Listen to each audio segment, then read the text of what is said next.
Here with Sam Amico of FoxSportsOhio.com, recapping Cavaliers draft 2011. No surprises really last night at number 1, but number 4, Tristan Thompson. I think that raised everybody's eyebrows. Well, it's a matter of, there's a lot of power forwards on the team today. There probably won't be whenever the season does start. They're obviously, and I think Chris just addressed that, the fact that they're going to make some moves based on what they did last night. And whether that's, at the point guard position, they're going to have to clear some room with Ramon Sessions and Baron Davis and Kyrie and even Daniel Gibson, who's a small shooting guard and can play the point. They're going to have to make some moves, and they know that. And especially at power forward with Tristan Thompson and now Samardo Samuels and, of course, JJ and Antoine Jamison and Anderson Varejao, who's the starting center, is also primarily a power forward. So it's going to be interesting. They got a lot of work ahead still. Interesting to listen to Chris Grant, not only last night after the selections were made, but even today, the character factor came into play in conversation a lot.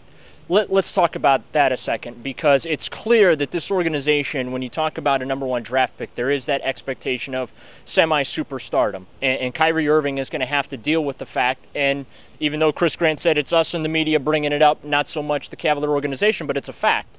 That expectation, Kyrie Irving is going to have to come in and be an impact basketball player right away on this team, and to a degree fill the shoes of the guy to the left. I mean, that's just the way it is, isn't it, Sam? Well, I think that's right, and they're going to have to do it to a degree in the sense that they're going to have to do it collectively almost with the moves that they make. They can't expect Kyrie to come in and be LeBron, and they don't, and they can't expect Kyrie and Irving or Tristan Thompson to come in and do it together either. They're going to have to go out and make some more moves to fill those shoes, collectively.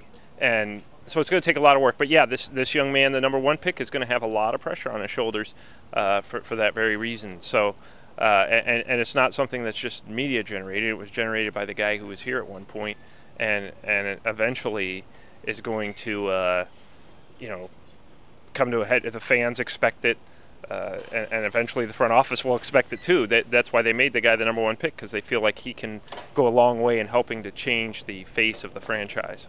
On the subject of changing the face of the franchise, Chris Grant definitely now has his work cut out for him because they're full forwards and guards. They've, I think, cornered the market on that position. When you talk about this draft, they're going to have to do some roster shuffling.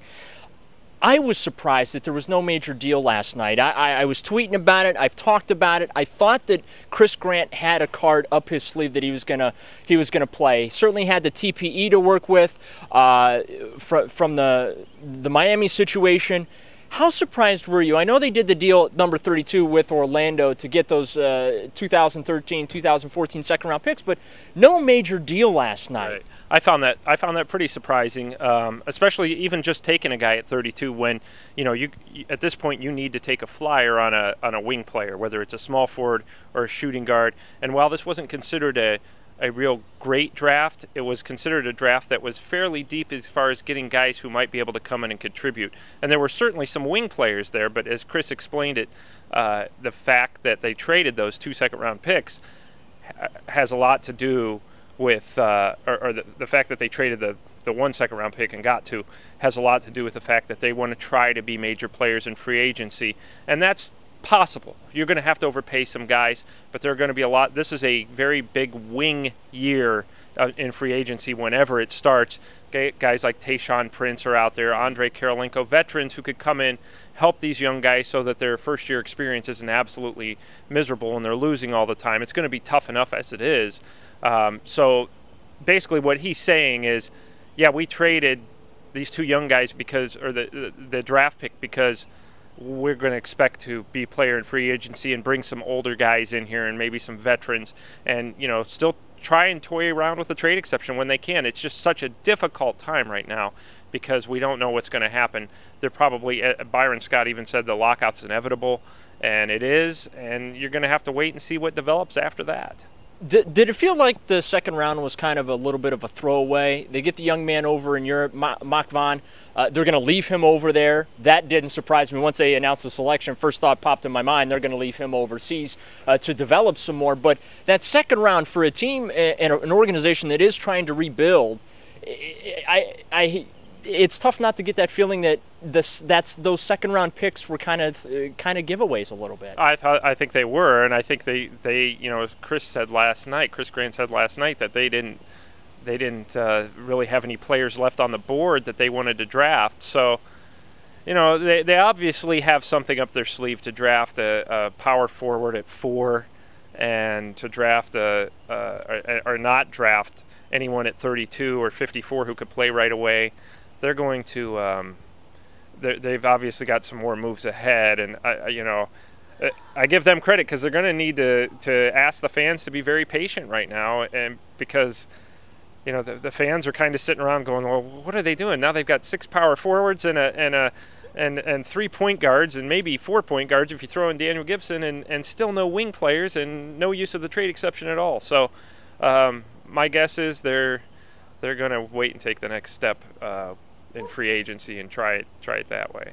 And they're not going to use that trade exception. I think that's something that we got out of our conversations with Chris the last 24 hours or so. They're not going to use that trade exception from Miami, and I think a lot of that has to do with the impending structure of the next collective bargaining agreement. Draft is now in the books, and now no summer league, no free agency. There's going to be a moratorium on player movement. Now we just sit and wait for this lockout to go. In your mind, how long are we going to sit and wait, do you think, for this lockout to play out? I think it will be at least a few months into the season. It's just really speculation, but the players showed up at the most recent meeting wearing matching T-shirts that said "Stand." And so if they're going to take a stand like that, they're going to probably, the owners are going to say, okay, fine, stand and take your stand, and we'll just stop paying you for a while. And I think it'll take the players a while to realize, the paychecks have stopped coming. A lot of them, as many of us do, live right at their means, and they'll come to agreement at some point, but I think it could be a little while before they figure it out. Is the financial situation of the league, from what you've been able to gather, as bad as the owners have made it seem? Because the cynicism from fans will be, well, any accountant can take numbers and make it a plus or a minus. From what you've been able to gather from those that you speak with, is the NBA in as bad a shape financially as it's being portrayed? No. In certain markets it is. New Jersey, obviously, you look at the fact that tickets were going for $9 or a quarter on StubHub when the Cavs went there. And you look at places like Memphis that before they made the playoffs does not draw very well. But I think in the other markets, in the Bostons, the Lakers, Los Angeleses, even the Clippers draw pretty well. So those major markets are doing well. Cleveland did just fine last season, did very well. They lost a big salary. They lost LeBron's salary, and we're still selling out, because they had sold a lot of those tickets. So I don't think it's as in dire straits as the owners are making it out to be. And, I've had these conversations with people. There are a lot of ways for the owners to be able to cut money. If you look around at some of the scoreboards and some of the entertainment, in-arena entertainment, there are other ways for the owners to eliminate money without people even noticing. So I don't think it's as in dire straits. I think it's not completely healthy, and I think that there are changes that need to be made, but I think that they can hammer something out. At this point, though, the owners have conceded quite a bit, and I think now it's kind of on the players to say, there are some things we'll agree to, as opposed to just shooting down everything the owners propose. So it's just like the NFL. It's not good on either side. I think that you need to kind of meet in the middle, and it seems like neither side realizes that right now and is not handling it well. It almost seems like to me they both determined ahead of time we're going to have a lockout. There you go, Sam Amico, ladies and gentlemen. You won't hear it any more crystal clear than that. Check him out online at foxsportsohio.com.